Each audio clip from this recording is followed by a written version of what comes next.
Hello student, नमस्कार। स्वागत है आपका आपके अपने चैनल एमएलटी एजुकेशन पॉइंट पर। कैसे हैं आप सभी? उम्मीद करती हूँ कि आप स्वस्थ हैं, एकदम मस्त हैं। तो आज के इस वीडियो में हम बात करने वाले हैं एमपीएसबी यानी ग्रुप 5 2026 की वैकेंसी के बारे में कि क्या कुछ नोटिफिकेशन रहने वाला है, कब से फॉर्म भरे जाएंगे, लास्ट डेट क्या है, टोटल पोस्ट कितनी है और एग्जाम कब रहने वाली है। तो चलिए हम सीधा आपको ऑफिशियल वेबसाइट पर लेकर चलते हैं। इसके बारे में देखते हैं कि वैकेंसी आपको कहाँ देखने को मिलेगी। तो हम जाएंगे एमपी पीएबी यानी कि ईएसबी की वेबसाइट पर। जैसे ही आप यहाँ पर सर्च करेंगे ईएसबी एमपी गवर्नमेंट इन लिखा हुआ आ रहा है, इंग्लिश हिंदी जैसा आपको सुटेबल लगे उस तरीके से आप देख सकते हैं। हम इंग्लिश में यहाँ पर देख लेते हैं। लेटेस्ट अपडेट में आपको जाना है, यहाँ पर देखेंगे online application form group 5 staff nurse. जैसे ही आप उस पर क्लिक करेंगे यानी कि रूल बुक का ऑप्शन था नीचे, आपके सामने ये पीडीएफ ओपन हो जाएंगे। ये पीडीएफ आपको हमारे Telegram channel MLT education point पर भी मिल जाएगी, हमने अपलोड करवा दी है। और टेलीग्राम चैनल की लिंक डिस्क्रिप्शन में, जो भी वैकेंसी आती है हम उसी पर डाल देते हैं। हमारे टेलीग्राम चैनल पर एक और वैकेंसी है जिसके बारे में मैं लास्ट में बताने वाली हूँ, पहले इसके बारे में डिस्कस कर लेते हैं, उसके बाद उसके बारे में भी बताऊंगी। देखो तो मध्य प्रदेश कर्मचारी चयन मंडल भोपाल यानी कि एमपी ईएसबी की जो वैकेंसी है समूह 5 के अंतर्गत स्टाफ नर्स, पैरामेडिकल स्टाफ, अन्य समकक्ष पदों हेतु संयुक्त भर्ती परीक्षा 2026 की ये जो वैकेंसी आई है उसके बारे में हम बात कर रहे हैं। तो वही इसके फॉर्म कब से भरे जाएंगे? आवेदन पत्र भरने की जो प्रारंभ तिथि है 13 यानी कि आज 12 हो गई है, कल से इसके फॉर्म भरना स्टार्ट हो जाएंगे। 13/3/2026 से फॉर्म भरना स्टार्ट हो जाएंगे और लास्ट डेट है 27/3/2026। यानी कि कुल लगभग आपको 15 दिन मिल रहे हैं। तो इन 15 दिन में आपको अपने डॉक्यूमेंट अच्छे से प्रिपेयर करके सावधानी पूर्वक फॉर्म अप्लाई कर देना है। जो भी स्टूडेंट इच्छुक है, जो भी प्रिपरेशन कर रहे हैं, उन सभी को पहले अच्छे से इस रूल बुक को पढ़ना है, उसके बाद फॉर्म अप्लाई करना है। क्योंकि छोटी छोटी मिस्टेक्स जो है एक दिन बड़ी मिस्टेक्स बन जाती है और आप आपके सिलेक्शन से दूर हो जाते हैं। तो भाई ध्यान रखना है, जो भी इन्होंने इंस्ट्रक्शन दिए हुए हैं पूरे अच्छे से पढ़ना है। हम इंपॉर्टेंट जानकारी सारी बता देते हैं, लेकिन आपको एक बार रूल बुक पूरी पढ़नी होती है फॉर्म भरने से पहले, है ना। अब देखो अगर कुछ गलती हो जाती है तो संशोधन कब से स्टार्ट है? 13 तारीख से स्टार्ट रहेगा, जो कि 1/4/2026 तक रहेगा। कि आप में फॉर्म भरने में कोई अगर संशोधन करना हो तो आप इस वक्त कर सकते हैं इस दौरान। अब भाई यहाँ पर दिया हुआ है परीक्षा का दिनांक, यानी कि इन्होंने एग्जाम डेट भी क्लियर कर दी है कि 15/4/2026 से आपकी एग्जाम प्रारंभ हो जाएगी। तो 15/4 यानी कि आपके पास में केवल और केवल 1 महीना है तैयारी के लिए। तो जो भी स्टूडेंट प्रिपरेशन कर रहे हैं, क्या सिलेबस रहेगा इसका, क्या एग्जाम पैटर्न रहेगा, वो सब मैं आपको लास्ट में बताने वाली हूँ। पहले हम वैकेंसी के बारे में देख लेते हैं, उसके बाद हम एग्जाम पर्पस चर्चा करेंगे। ठीक है, चलिए। तो सीधा वही नीचे चलते हैं, परीक्षा शुल्क देख लीजिए। परीक्षा शुल्क कितनी है? तो परीक्षा शुल्क है सीधी भर्ती, संविदा भर्ती पदों हेतु अनारक्षित अभ्यर्थियों के लिए 500 रुपए रहेंगे। बाकी सभी के लिए जो मध्य प्रदेश के मूल निवासी हैं, उनके अनुसूचित जाति, अनुसूचित जनजाति, अन्य पिछड़ा वर्ग, ईडब्ल्यूएस, जो भी मध्य प्रदेश के निवासी हैं उन सभी के लिए 250। किसको? अनारक्षित अभ्यर्थियों को छोड़ के, है ना। और केवल सीधी भर्ती बैकलॉग हेतु के लिए कोई भी शुल्क नहीं रहेगा। और एमपी ऑनलाइन का पोर्टल शुल्क जो है 60 रुपए रहेगा, है ना। इसके अतिरिक्त रजिस्टर्ड सिटीजन यूजर के माध्यम से लॉग इन कर फॉर्म भर, अगर आप फॉर्म अप्लाई करते हैं तो वो 20 रुपए आपका रहेगा। ठीक है, अब थोड़ा सा इसके बारे में भी यहीं पर देख लेते हैं। परीक्षा दिनांक के बारे में इन्होंने क्लियर कर दिया है कि 15 तारीख को आपकी एग्जाम स्टार्ट हो जाएगी, 15 तारीख से।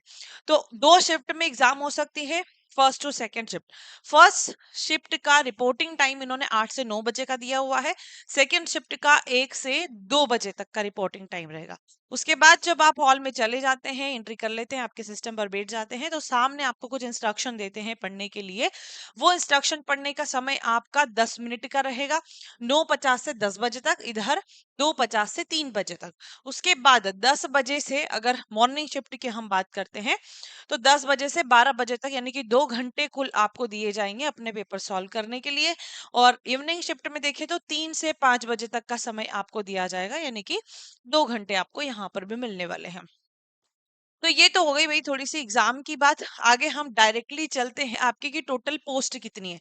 बीच में यहाँ पर कुछ इंस्ट्रक्शन है, वो आपको अच्छे से पढ़ लेना है, डिटेल में हर एक चीज पढ़ना है।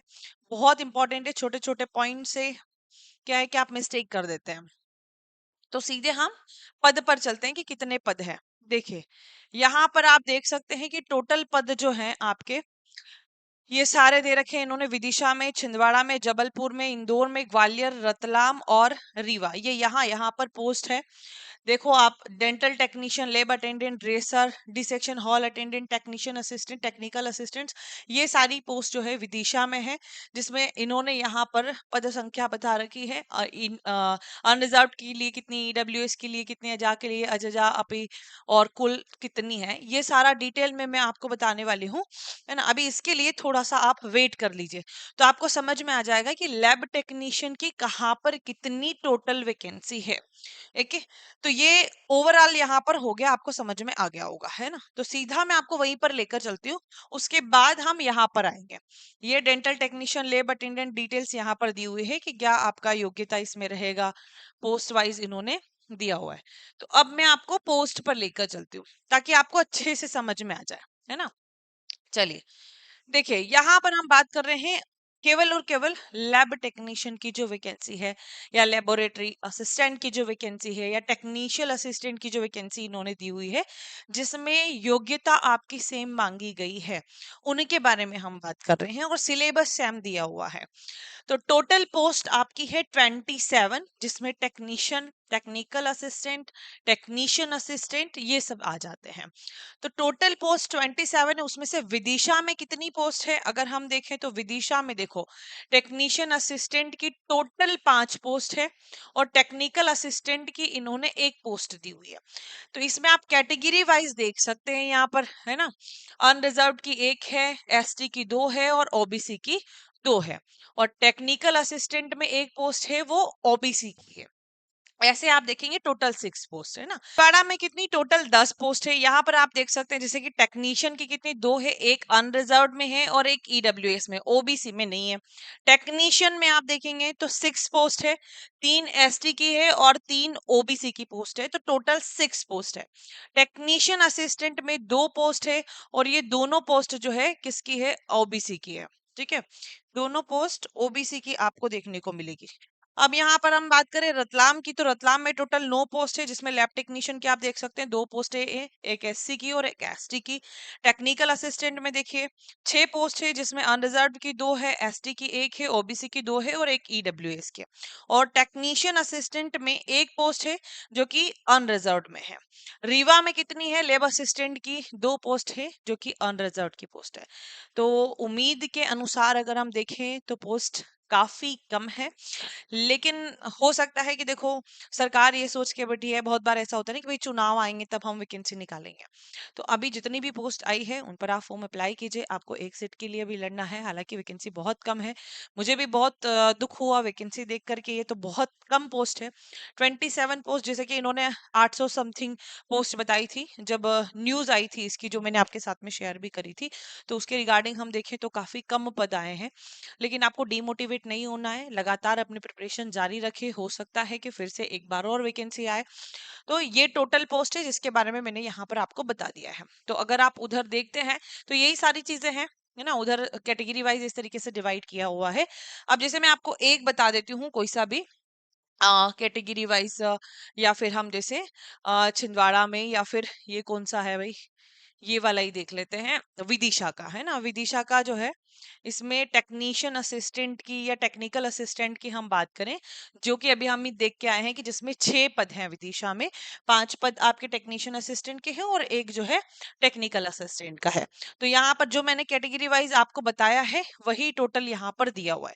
मैं आपको यहाँ पर बताने के लिए आई हूँ कि वेतनमान कितना रहेगा और न्यूनतम शैक्षणिक योग्यता आपके पास में क्या होनी चाहिए, एलिजिबिलिटी क्राइटेरिया अगर हम देखें तो देखो यहाँ पर आपके पास में होना चाहिए बायोलॉजी, केमिस्ट्री तथा फिजिक्स में 10+2 प्रणाली में 12वीं परीक्षा उत्तीर्ण, यानी कि आपके पास में ट्वेल्थ बायो से होना चाहिए, है ना, यानी कि पीसीबी आपके पास में होना चाहिए, फिजिक्स केमिस्ट्री बायोलॉजी होना चाहिए।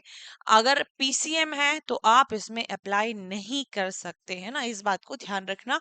मान्यता प्राप्त संस्था से संबंधित डिग्री या फिर डिप्लोमा आपके पास में होना चाहिए, और मध्य प्रदेश चिकित्सा परिषद का जीवित पंजीयन भी होना चाहिए। देखो, अदर स्टेट वाले भी इसमें अप्लाई कर सकते हैं, भारत के नागरिक हो तो किसी भी स्टेट वाले इसमें अप्लाई कर सकते हैं, लेकिन बस ध्यान रहे कि एमपी पैरामेडिकल काउंसिल से रजिस्ट्रेशन उनका होना चाहिए। रजिस्ट्रेशन है आपके पास में तो आप इसमें अप्लाई कर सकते हैं। ट्वेल्थ बायो से आपका होना चाहिए, यानी कि पीसीबी होना चाहिए, और डिग्री डिप्लोमा यानी कि आपके पास में बीएमएलटी है, बीएससी एमएलटी या फिर आपके पास में बीवोक एमएलटी है ना, या हम बात कर ले आपके पास में बीएमएलएस है या डीएमएलटी है, तो आप इसमें अप्लाई कर सकते हैं।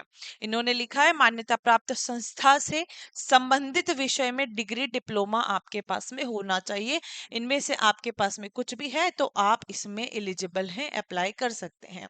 तो भाई कहाँ पहुंच गए हम, विदिशा में थे ना हम, ठीक है।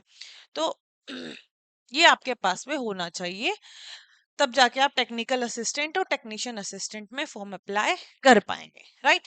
तो ये मैंने शैक्षणिक योग्यता आपको बता दी। बाकी वेतनमान में थोड़ा बहुत डिफरेंस आपको देखने को मिल सकता है, जैसे विदिशा में यहाँ पर दिया हुआ है, उसके अलावा आप छिंदवाड़ा में, रीवा में, रतलाम में थोड़ा बहुत डिफरेंस हो सकता है, तो वो आप देख सकते हैं। चलिए अब मैं आपको आगे लेकर चलती हूँ। जो पदों का एक जय विवरण है, यानी कि आप पद कोड देख सकते हैं, क्योंकि आपका सिलेबस जो है ना ओवरऑल पद कोड के हिसाब से दिया हुआ है। यानी कि देखो आप यहाँ पर देखेंगे ये पद कोड दिए हुए हैं, technician assistant, technical assistant, technician, lab technician और लैब असिस्टेंट के 5, 6, 7, 8, 9, 24, 25, 26, 33। तो आप यहाँ से देख सकते हैं डायरेक्टली पद कोड पे जाके, है ना, प्रश्न पत्र कोड क्या रहेगा, सी रहेगा। तो ये इसमें सारे आ गए, टेक्निकल असिस्टेंट भी आ गए, टेक्नीशियन भी आ गए, लैब टेक्नीशियन भी आ गए और लैब असिस्टेंट भी आ गए। अटेंडेंट का अलग काम रखा हुआ है ना, अटेंडेंट का इसमें इंक्लूड नहीं है। अब मध्य प्रदेश के स्थायी निवासी आवेदकों के लिए जो एज लिमिट है वो क्या दी हुई है उसके बारे में बात करते हैं। तो एज लिमिट आपकी यहाँ पर रहने वाली है 18 से 40 साल, है ना। बाकी यहाँ पर मध्य प्रदेश के मूल निवासी जो है एसटी एससी अन्य पिछड़ा वर्ग, इनके लिए 18 से 45 वर्ष यहाँ पर दी हुई है। और ये आपका काउंट किया जाएगा, यहाँ पर डेट इन्होंने मेंशन करी हुई है 1 जनवरी 2026 से निर्धारित की जाएगी आपकी आयु सीमा, है ना। कि जैसे 1 जनवरी 2026 को अगर आप 18 वर्ष के होते हैं तो आप इसमें अप्लाई कर सकते हैं। उसके बाद अगर होते हैं 1 जनवरी 2026 यानी कि 2 जनवरी 2026 को भी होते हैं तो आप इसमें एलिजिबल नहीं है, ठीक है। तो उसके अकॉर्डिंग ये काउंट करेंगे। तो ये तो हो गई एज लिमिट की बात। बाकी बहुत सारी इसमें छूट भी दी हुई है एज लिमिट में, तो आप पूरा रूल बुक पढ़ेंगे तो आपको समझ में आ जाएगा कि एज रिलैक्सेशन किसके लिए क्या है। परीक्षा हाल में ले जाने हैं तो आवश्यक सामग्री की अगर हम बात करें कि जब आप एग्जाम देने के लिए जाते हैं तो क्या क्या आपको रिक्वायरमेंट होता है, बोर्ड की वेबसाइट से डाउनलोड किया हुआ प्रवेश पत्र आपके पास में होना चाहिए। एडमिट कार्ड की इंफॉर्मेशन जो है ईएसबी की वेबसाइट पर ही आएगी, तो वेबसाइट पर आप एक्टिव रहिएगा। अगर कुछ भी चेंजेस होता है इसमें तो आपको वेबसाइट पर ही जानकारी देखने को मिलेगी, है ना। तो वहां से हमें चेक करते रहना है। तो आपके पास में काला बाल पॉइंट पेन आपके पास में होना चाहिए। इसके अलावा फोटो युक्त मूल पहचान पत्र, मतदाता पहचान पत्र हो, पैन कार्ड हो, आधार कार्ड हो, ड्राइविंग लाइसेंस हो, इनमें से कुछ भी आपके पास में होना चाहिए। और परीक्षा में किसी भी प्रकार की इलेक्ट्रॉनिक डिवाइस जो है ले जाना वर्जित है, तो आप नहीं ले जा सकते हैं इलेक्ट्रॉनिक डिवाइस, कोई भी हो, चाहे मोबाइल फोन हो, ब्लूटूथ डिवाइस हो, एनी डिवाइस इलेक्ट्रॉनिक।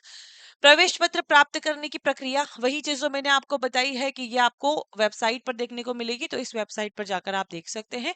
आपका एडमिट कार्ड जो है वहीं पर आएगा। इसके अलावा एक बहुत इंपॉर्टेंट इंफॉर्मेशन, जो कि बहुत सारे स्टूडेंट के मैसेज भी आ रहे थे कि मैम क्या नेगेटिव मार्किंग रहेगी इस बार से या नहीं रहेगी। तो ईएसबी अभी तक हमने देखा है कि भाई नेगेटिव मार्किंग नहीं थी। तो अब ईएसबी ने नेगेटिव मार्किंग स्टार्ट कर दी है ना। तो नेगेटिव मार्किंग में आप देखें, प्रत्येक वस्तुनिष्ठ प्रश्न का सही उत्तर अंकित करने पर 1 अंक दिया जाएगा, है ना, एवं गलत उत्तर अंकित करने पर कुल प्राप्तांक में से प्रत्येक गलत उत्तर के 0.25 अंक काटे जाएंगे, यानी कि वही 1/4 वाली नेगेटिव मार्किंग आपकी इसमें रहने वाली है। तो इस बार से नेगेटिव मार्किंग भी स्टार्ट हो गई है। तो जो भी क्वेश्चंस का आंसर आप लगाएं, सोच समझ कर लगाएं, है ना, वरना आपके नंबर कट जाएंगे। तो ध्यान पूर्वक आपको अपना पेपर देना है ना, क्योंकि इस बार से ये एक नया नियम ईएसबी में चालू हो गया है, तो हमें ध्यान रखना है। चलिए, परीक्षा शहर की अगर हम बात करें तो आपकी जो है सिटी है, क्या हो सकती है, भोपाल हो सकता है, इंदौर हो सकता है, जबलपुर, खंडवा, नीमच, रतलाम, ये 11 इन्होंने दिए हुए हैं, रीवा, सागर, सतना, सिंधी और उज्जैन। इनमें से आपका एग्जाम सेंटर आपको कहीं पर भी मिल सकता है, इसके हिसाब से आप देख सकते हैं। ठीक है, अब बात करें भाई आपका एग्जाम पैटर्न क्या रहेगा, है ना। ये तो सारी चीजें होगी कि पोस्ट कितनी है, टोटल 27 पोस्ट है, कैटेगरी वाइज भी मैंने आपको बता दिया है। अब एग्जाम पैटर्न क्या रहेगा, एग्जाम पैटर्न वही जो पहले रहता था कि आपका 25 नंबर का रहेगा नॉन टेक्निकल का पार्ट, है ना, नॉन टेक्निकल, और 75 नंबर का रहेगा टेक्निकल पार्ट, है ना। सो नॉन टेक्निकल में आपका क्या क्या पूछा जाएगा, सामान्य ज्ञान, सामान्य हिंदी, अंग्रेजी, गणित, विज्ञान और सामान्य अभिरुचि। ये सारे प्रिपरेशन एमएलटी एजुकेशन पॉइंट महाराजा बेस 2.0 में आपको करवाई जाती है नॉन टेक्निकल की। ऑल्सो महाराजा बेस 1.0 आप ज्वाइन करते हैं तो उसमें भी आपको नॉन टेक्निकल की गाइडेंस दी हुई है कि आपको कहाँ से कितना क्या पढ़ना है, और 2.0 में भी ये सारा चल रहा है। आजकल हम देखते हैं सभी एग्जाम में लगभग नॉन टेक्निकल पूछा जाने लगा है, तो आपको नॉन टेक्निकल की प्रिपरेशन भी अच्छे से करके रखनी है। तो आप महाराजा बेस 2.0 या 1.0 ज्वाइन करते हैं तो उसमें नॉन टेक्निकल की प्रिपरेशन भी आपकी करवाई जा रही है। फिर उसके बाद बात करें टेक्निकल की, तो टेक्निकल आपका 75 नंबर का रहेगा। टेक्निकल में वही सारे सब्जेक्ट से आपके क्वेश्चन पूछे जाएंगे, haematology, biochemistry, microbiology, histopathology, cytology, blood banking, ये सारे सब्जेक्ट रहेंगे। तो आप अगर प्रिपरेशन करना चाहते हैं तो हमारे साथ भी जुड़ सकते हैं। तो हमारी जो न्यू लेटेस्ट बैच अभी चल रही है महाराजा बेस 2.0 आप ज्वाइन कर सकते हैं, है ना, क्योंकि आपके पास में देखो अब समय बहुत कम बचा है, 1 महीना ही आपके पास में प्रिपरेशन का है।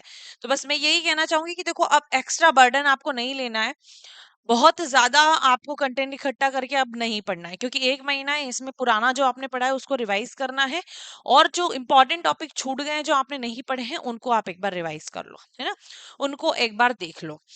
बहुत ज्यादा नए कंटेंट में आप उलझेंगे, नए टॉपिक्स में अगर आप उलझेंगे तो जो पुराना आपने याद किया है उसको भी भूल जाएंगे। तो एक तो उसको रिवाइज करो, कुछ इंपॉर्टेंट टॉपिक जो छूट रहे हैं उनको उठा लो और प्रैक्टिस कंटिन्यू करो। और एक चीज और मैं आपको कहना चाहूंगी, जैसा कि मैंने आपको बताया था कि भाई एम्स सीआरई का जो पेपर हुआ था, मोस्ट ऑफ क्वेश्चन जो हमने लाइव क्लासेस ली है उनमें से पूछे गए हैं, है ना। ये एक मैंने एमसीआरई का सॉल्यूशन भी बताया था, तो उसमें बताया था कि भाई यहाँ से कितने क्वेश्चन बने हैं। तो ये एमसीक्यू क्लासेस जो है उनको बिल्कुल भी मिस मत करना, समय निकाल के उन सभी को एक बार जरूर पढ़ लेना, क्योंकि हमारे एक क्वेश्चन में कम से कम 10 क्वेश्चन जो है सॉल्व होते हैं। तो उन सभी लाइव क्लासेस को आप देख लेना, ताकि आपकी प्रैक्टिस भी हो जाएगी और भी बहुत सारे क्वेश्चंस उसमें से निकल के आएंगे, तो वहां से आपको बहुत बहुत हेल्प मिलेगी। बाकी महाराजा बेस 2.0 से आप प्रिपरेशन कर सकते हैं, ऑल्सो 1.0 भी आप ज्वाइन कर सकते हैं, उसमें भी मोस्ट ऑफ कंटेंट अपलोडेड है। तो ये आपकी प्रिपरेशन के लिए हो गया। प्रैक्टिस अगर आपको करनी है, क्योंकि प्रैक्टिस में भी परफेक्ट है ना, तो प्रैक्टिस बहुत जरूरी है। ऑनलाइन टेस्ट सीरीज आप ज्वाइन कर सकते हैं, क्योंकि इसमें आपको ना सभी पीवाईक्यूज मिल जाएंगे। ग्रुप 5 के जितने भी पीवाईक्यू है वो सारे इसमें अपलोडेड है, बहुत सारे सब्जेक्ट वाइज टेस्ट भी है, तो एग्जाम अकॉर्डिंग आपकी प्रैक्टिस हो जाएगी। ये भी कर सकते हैं, या फिर आप बुक भी ले सकते हैं, दोनों ऑप्शन आपके पास में है ना। बुक में आपको सारी चीजें टॉपिक वाइज जो है मिल जाएंगे, हर सब्जेक्ट के पीवाईक्यू भी है, इसमें मॉडल पेपर भी है, और कुछ आपके बेसिक इंफॉर्मेशन के हिसाब से इसमें हमने A to Z टेस्ट भी ऐड किए हुए हैं। तो काफी हेल्पफुल रहेगा प्रैक्टिस के लिए, दोनों चीजें इंपॉर्टेंट है। तो महाराजा बेस 2.0 आपके प्रिपरेशन के लिए हो जाएगी, और प्रैक्टिस के लिए टेस्ट सीरीज भी ज्वाइन कर सकते हैं, और आप बुक भी ले सकते हैं। अब सिलेबस देख लेते हैं कि क्या सिलेबस रहेगा। सिलेबस वही जो मैंने आपको बताया है, ये सिलेबस है ना सभी के लिए है। किसके लिए, देखो, टेक्नीशियन असिस्टेंट के लिए technical assistant, technician, lab technician, lab assistant, इन सभी के लिए ये एक सिलेबस दिया हुआ है इन्होंने। तो इसमें आपका एनाटॉमी फिजियोलॉजी रहेगा, biochemistry, haematology, blood banking, clinical patho, parasito, microbiology में ये सारे पूछे जाएंगे, सीरोलॉजी, हिस्टोलॉजी, साइटोलॉजी। ये जो हम डीएमएलटी बीएमएलटी में पढ़ते हैं वही पूरा आपका यहाँ पर सिलेबस जो है रहने वाला है। ठीक है, तो ये हो गया ओवरऑल सिलेबस क्या रहेगा, क्या एग्जाम पैटर्न रहेगा, वो सारी चीजें मैंने आपको बता दी है। तो एक बार और आप इस पीडीएफ को अच्छे से देखना है ना, क्योंकि कुछ बहुत सारी चीजें ऐसी है, जैसे कि आपको ऑनलाइन फॉर्म भरने के लिए क्या क्या इंस्ट्रक्शंस रहेंगे, कहाँ से भरना है, कैसे भरना है, वो सारी चीजें नीचे दी हुई है। तो है ना, ये आपको पूरा पढ़ना है फॉर्म भरने से पहले, ताकि कुछ भी चीजें आपकी छूटे ना। बाद में ये मत कहना कि फिर मैम हमें ये तो पता ही नहीं था। तो ये सारा चीजें आपको कैसे पता चलेगा, जब आप रूल बुक अच्छे से पढ़ेंगे, है ना। बाकी सारी चीजें मैंने आपको बता दी है, ऑल इंडिया वाले इसमें अप्लाई कर सकते हैं। अब से नेगेटिव मार्किंग भी स्टार्ट हो गई है, तो हमें ध्यान रखना है। वैकेंसी कम है, लेकिन इसको देख के डिमोटिवेट नहीं होना है, अपनी तैयारी कंटिन्यू रखिए। अभी इस बार बहुत कम वैकेंसी इन्होंने दी है, ओनली 27 है, और उसमें भी कैटेगरी वाइज डिवाइड हो गई है। तो हम कैटेगरी वाइज देखेंगे तो बहुत ही कम पोस्ट आई है। उसमें कुछ संविदा के लिए भी हो गई, कुछ जैसे भूतपूर्व सैनिक है तो उनके लिए भी हो गई है। तो एक बार इसको अच्छे से देख लेना, बहुत सारे इंस्ट्रक्शंस इसमें दिए हुए हैं। और ये पीडीएफ आपको हमारे टेलीग्राम चैनल पर मिल जाएगी, टेलीग्राम चैनल की लिंक डिस्क्रिप्शन में है। एक वैकेंसी और जो मैं आपको बता रही थी, कहाँ गई, तो इसके बारे में थोड़ा सा हम देख लेते हैं। राष्ट्रीय जैविक संस्थान, स्वास्थ्य एवं परिवार कल्याण मंत्रालय, भारत सरकार, एनआईबी की ये जो वैकेंसी है, इंग्लिश हिंदी दोनों में दिया हुआ है। तो इसमें भी टोटल जो है प्रयोगशाला तकनीशियन की 25 वैकेंसी है। कितनी? 25 वैकेंसी है, जिसमें लेवल मैट्रिक्स जो है आपका वेतन का वो 6 रहेगा, काफी अच्छी मात्रा में है, क्योंकि सेंट्रल गवर्नमेंट की वैकेंसी है। तो 35,400 इन्होंने यहाँ पर बताया हुआ है। लेकिन इसमें हम लगभग मान लेना, इसमें भत्ता वत्ता सब करके आपका 50 तक तो आराम से जाना है स्टार्टिंग में। तो ये काफी अच्छी मात्रा में वैकेंसी है। बाकी कैटेगरी वाइज इन्होंने यहाँ पर डिवाइड किया हुआ है, आप देख सकते हैं। एससी एसटी ओबीसी की टोटल कितनी वैकेंसी है, 25 में से। और एज लिमिट यहाँ पर इन्होंने 30 वर्ष की दी हुई है प्रयोगशाला तकनीशियन के लिए। इसमें कुछ इंपॉर्टेंट इंफॉर्मेशन जो है वो मैंने आपको टेलीग्राम चैनल पर डाल दी है, कि किन किन बातों का आपको ध्यान रखना है। देखो, इसके ऑनलाइन आवेदन पत्र प्रारंभ होने की जो तिथि है वो 9/3/2026 से फॉर्म भरना स्टार्ट हो चुके हैं, और इसकी लास्ट डेट 8/4/2026 है। 8/4 तक आप फॉर्म अप्लाई कर सकते हैं। और आवेदन पत्र की हार्ड कॉपी जमा करने की अंतिम तिथि, आवेदन पत्र की हार्ड कॉपी आपको जमा करना है 14/4/2026 तक, है ना। अब यहाँ पर इन्होंने कुछ चीजें दी हुई है, इनको अच्छे से पढ़ लेना, कि ऑनलाइन आवेदन पत्र की हार्ड कॉपी, सेल्फ अटेस्टेड प्रशंसा पत्र, प्रमाण पत्र, शैक्षणिक योग्यता, आपके जो भी डॉक्यूमेंट्स हैं वो सारे डॉक्यूमेंट्स आपको इस एड्रेस पर स्पीड पोस्ट करने होंगे। ठीक है, यहाँ लिखा हो देखो, निम्न पते पर स्पीड पोस्ट पंजीकृत डाक के माध्यम से ही बंद लिफाफे में प्रेषित किए जाएंगे। और उस लिफाफे पर आपको अपनी पोस्ट के बारे में लिख देना है, कि आप कौन सी पोस्ट के लिए दे रहे हो ये डॉक्यूमेंट्स। तो ये सारी जानकारी लिखकर आपको 14/4/2026 तक भिजवा देने हैं। उसके बाद वो सिलेक्ट करेंगे, सिलेक्ट करने के बाद जो भी सिलेक्टेड कैंडिडेट्स होंगे उनको इंफॉर्मेशन दी जाएगी नेक्स्ट प्रोसेस के लिए। तो ये इंफॉर्मेशन उन्हीं के पास में आएगी जिनको ये सिलेक्ट करते हैं। तो फिलहाल आपको फॉर्म भर के और अपने सारे डॉक्यूमेंट जो है स्पीड पोस्ट कर देने हैं इस एड्रेस पर।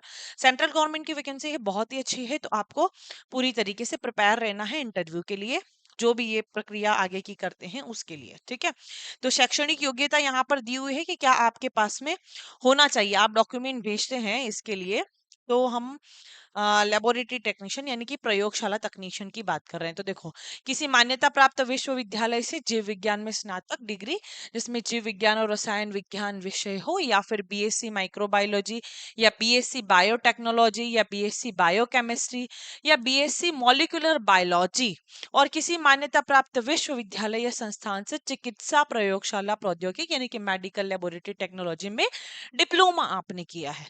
ये तो हो गया पहला पॉइंट। इसी में अथवा और करके दिया हुआ है कि आपने यदि किसी भी मान्यता प्राप्त विश्वविद्यालय से चिकित्सा प्रयोगशाला प्रौद्योगिकी में स्नातक डिग्री करी हो, यानी कि डीएमएलटी बीएमएलटी वाले भी इसमें अप्लाई कर सकते हैं। इसके अलावा जो ऑप्शंस ऊपर दिए हुए हैं, बीएससी बायोटेक्नोलॉजी, बीएससी बायोकेमिस्ट्री वाले, ये भी इसमें अप्लाई कर सकते हैं। इसके अलावा ये तो पहला पॉइंट हो गया। दूसरा है चिकित्सा प्रयोगशाला या अनुसंधान संस्थान में 1 वर्ष का व्यवहारिक अनुभव आपके पास में होना चाहिए, यानी कि 1 वर्ष का एक्सपीरियंस भी इसमें रिक्वायर्ड है।